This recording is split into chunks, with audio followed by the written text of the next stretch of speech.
Hey everybody, good afternoon. It's Ben Capozzi with Broad Shoulders Farm. Today is Friday, May 14th, 2021, and I'm hanging out right now in the grow out pen with some of our pullets and a few cockerels who will be part of our next generation laying flock. As I've talked about before in other videos, my main laying flock, my main birds are now 3 years old. They turned 3 in March. Even though they're heritage breeds, they'll continue to lay for a long time, but their egg production is down, and that's fine. This was a problem that would have been taken care of kind of seamlessly, sorry, my eye itches, last year, last spring when we added about, about 120, 130 birds from McMurray Hatchery and a couple other places. And but then we had the Merrick's outbreak, and that left me with about 60 or so of those birds. Even though they are survivors, they're asymptomatic carriers. Some unfortunately are slightly symptomatic, but they're not well.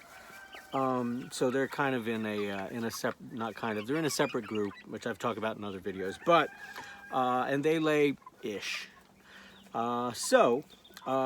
This spring I started thinking, and I really kind of needed to scramble to get some replacement stock. So we got everybody vaccinated and all that taken care of. And what I was most concerned about was getting more color into my egg assortment. If you've seen some of the Instagram posts and stuff, I've been complaining that our egg assortments now are looking more like camouflage. There's lots of browns and tans, good dark browns from our Morans, which we have a ton, and a ton of Moran roosters from several different lines. So I can make more Morans and I can make more olive eggers, but what I was short on was blue eggs. There was a week that went by where out of all the birds, I got one blue egg, and I think it was a leg bar because it was a little bit on the smaller side. So this spring I ordered a bunch of birds from Murray McMurray, like 25, nowhere near the quantities as last year. And I got about 18 or so from Ideal Poultry as well, and I talked about that a little bit in my Instagram, that we had a real debacle with the post office, and it was just kind of a nightmare with those poor Ideal birds. But the 6 or 7 survivors from that are here with me now. So let me just talk a little bit about the breeds that are in here with me, and what I think of them. So are you gonna come here? Come here, you. This little lady is fine to start with because I don't know who she is. She is very sweet. She is very pretty. I assumed that she was with my Ameraucanas, which we ordered from Murray McMurray, but her legs are the wrong color. Her feet are kind of big. You know, she didn't have tufts or ear muffs or a beard, but that's okay. But I've given up on that, so I honestly don't know who or what she is. She could be our free mystery chick, in which case maybe I can figure out what she is. I may have to wait to see for her to lay an egg. She could be, I don't know, maybe some kind of hybrid, or she could just be a poor example of one of the breeds that I ordered. I'm not sure. But speaking of good examples of Ameraucanas, hello.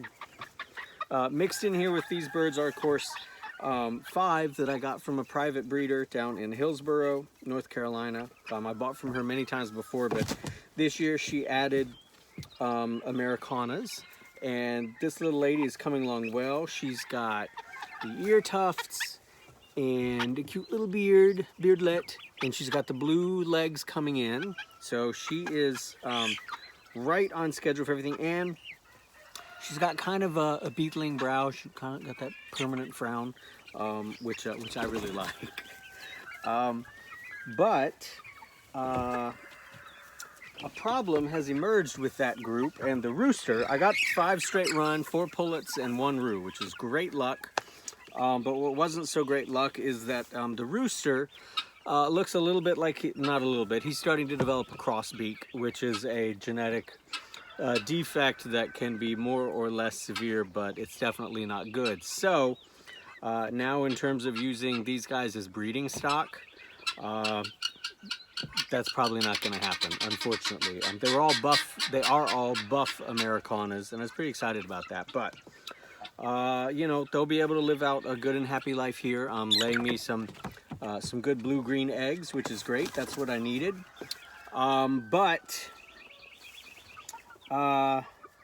Yeah, because of those genetic defects, and I sent the breeder a note just to let her know, for her own, you know, for hers and her customers' well-being and knowledge. And she said that she's held back a few pullets from sale, and she's started to notice that they're developing a crossbeak too. So not great, but it won't impact their ability to lay eggs, so we can still work with them.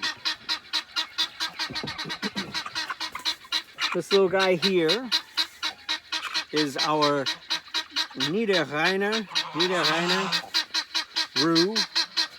Are you serious? Do you have to do that right now while I'm here? This is our Niederrheiner roux from McMurray. Think of them as a lemon cuckoo colored Bielefelder, kind of a sister breed to the Bielefelder, of which I am a huge fan. So he's very sweet, gentle. Usually he hops up on me, so sorry to force it today, pal. But I like them quite a bit. They lay a good brown egg. I got 4. I lost 1. They were 4 straight run. I got 1 roux, 3 pullets, and I lost 1 of the pullets.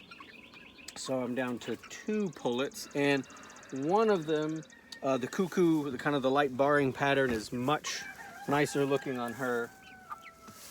Hi. Come here. There she is.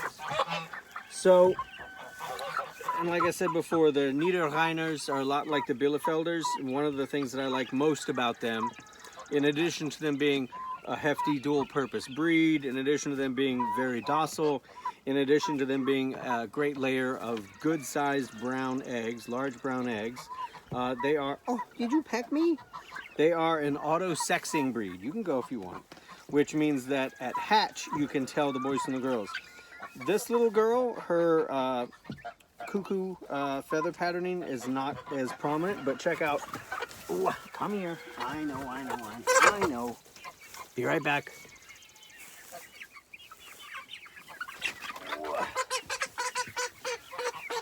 So it's much more prominent on this young lady.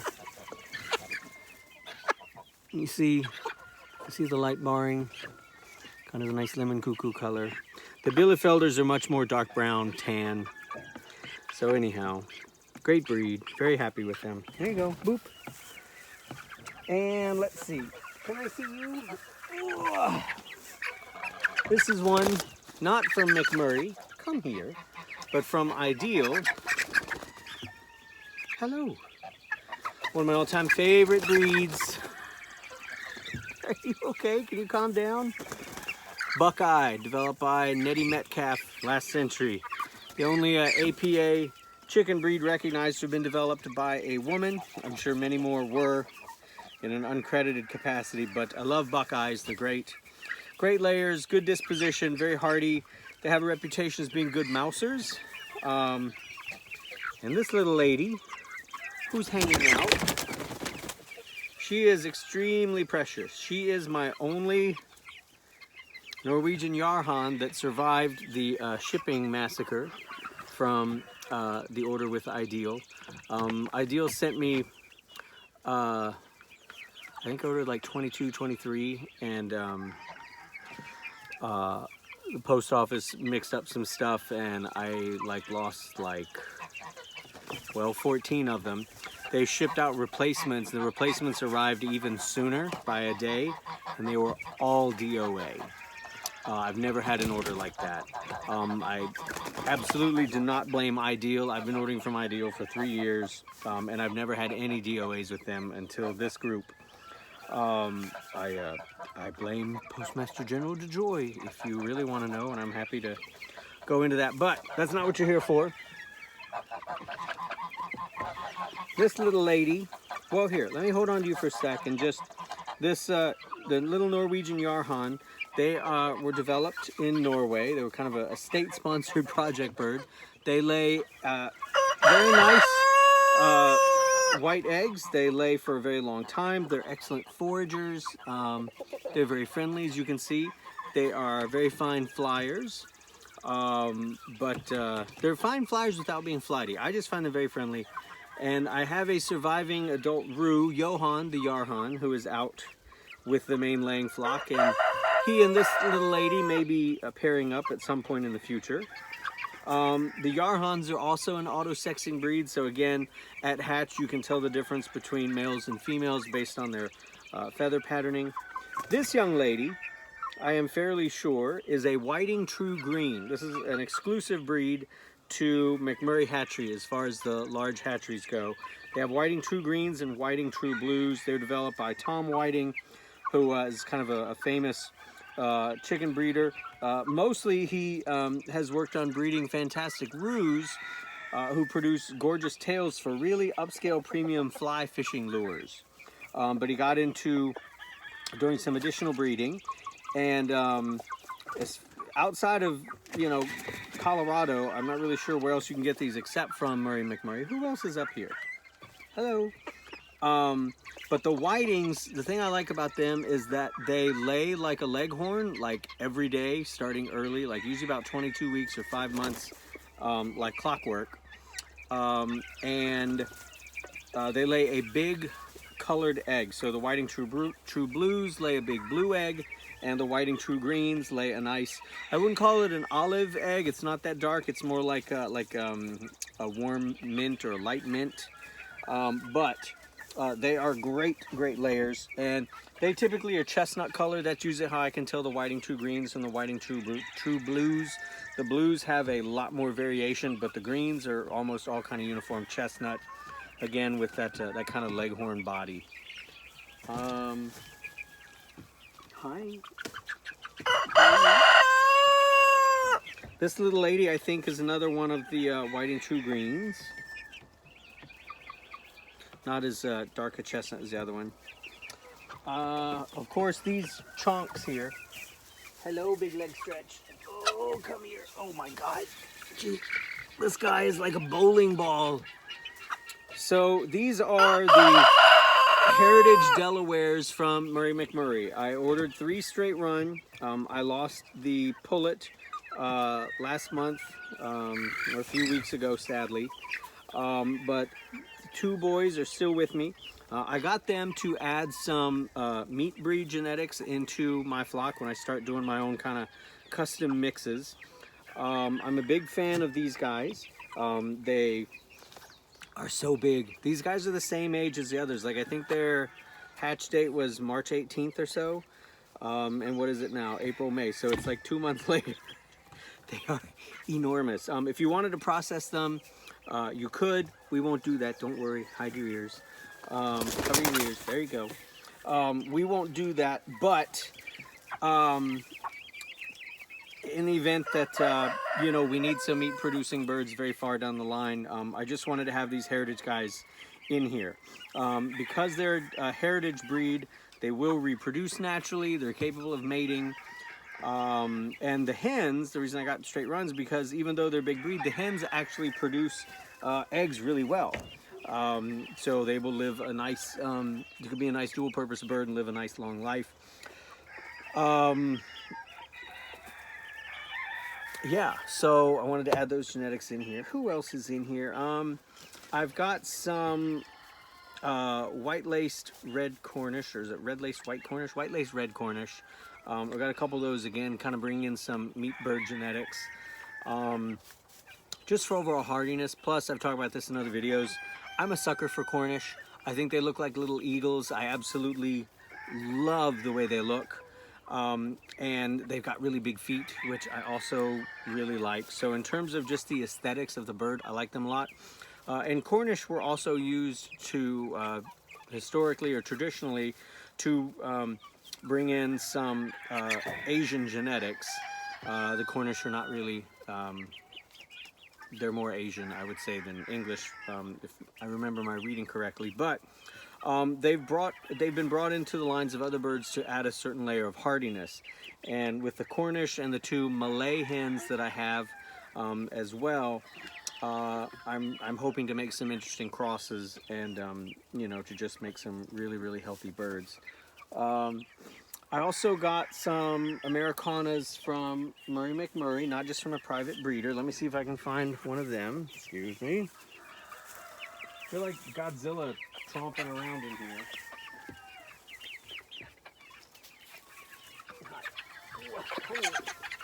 Come.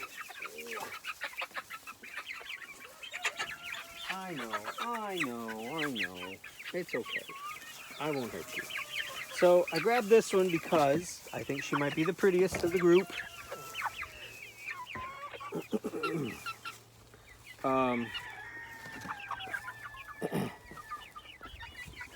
Not really any cheeks or ear tufts, but she got the green legs coming in, so not really APA standard blue Americana, slate blue Americana legs, but still a good one. But I think she is very attractive. And you know, you're gonna get a lot of variation in the Americanas.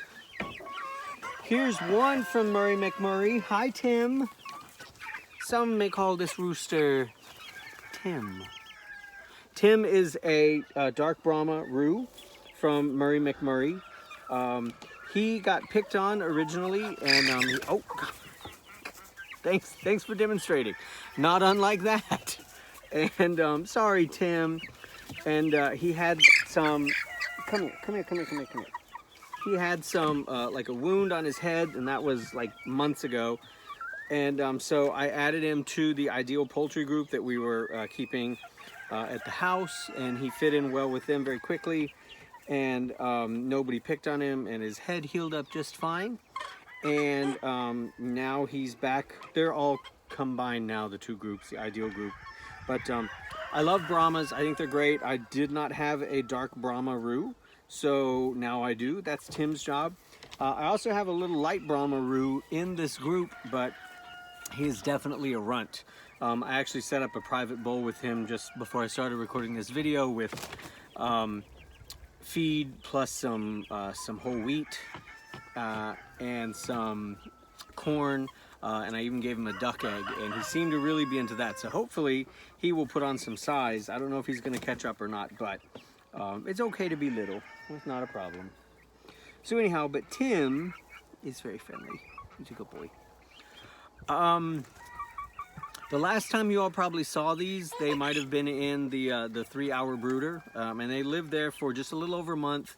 And then I got this finished. This my dad calls them Quonset huts, but they're just a modified cattle panel greenhouse. I should probably do a whole video just on these since I use so many of them. But these guys have been in here for more than a month, and it's crazy because the weather has been getting colder and colder. Like we had a night the other day where it was in the upper 30s. And now it's been getting into the 40s and 50s, but you know, it's just a cold week here. It's a crazy May. For many of my social media farming friends, it sounds like there's crazy weather in lots of places across the country. But these guys have done just fine. And let me see. Here you go. I'll grab a couple more. Just a sec. Hello. So I have cream Brabanters, which is a fantastic Dutch breed. I always love the Dutch breeds. I haven't met a Dutch breed yet that I don't like, but the Brabanter is especially sweet. Looks a little bit like a Polish. Excuse me. And I had them in golden before, and I've got a couple golden roux and some golden pullets. Hi. But I did not have cream.